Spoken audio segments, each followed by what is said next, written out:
Hello and welcome to Hank's Place on a chilly day here in Texas.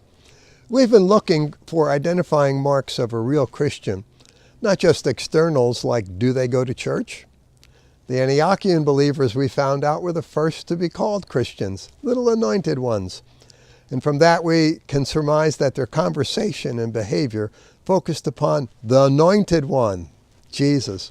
That's Acts 11. And in Jerusalem, those early Christians were hungry to learn all they could about Jesus. They were in fellowship and in prayer. They shared communion. They gathered in homes, and they had awesomely generous spirits. That's found in Acts 2. What else do we know about being a Christian? 1 Corinthians 12. Those baby Christians at Corinth manifested the grace gifts of God, the charismata. They were charismatics. Well, we'll go there another time, for Paul in the next chapter reveals that the greatest is love. That brings us to 1 John. It's about God and love. They can't be separated because God is love. Anyone claiming to live in God's light and yet hating a brother or sister is still in the dark, writes John. And he adds that loving the world and wanting your own way has nothing to do with the Father. But wanting God's way is indicative of the Holy One at home within you. You desire to do God's desires. No one living deeply in Christ, he writes, makes a practice of sin, for God's seed is within him.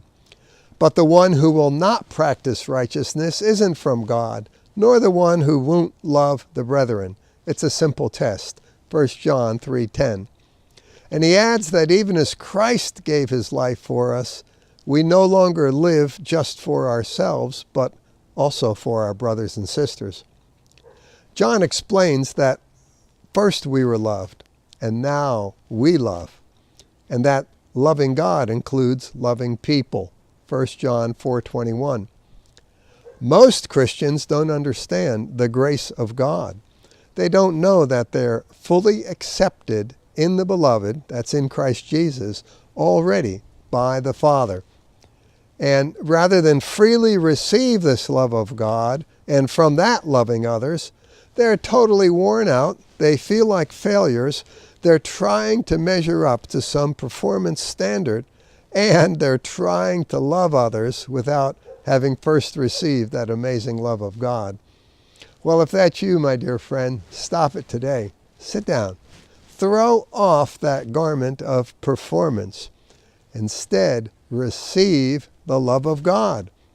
Soon you'll be loving others and people will remark, "You are different. What's happened? You've come alive."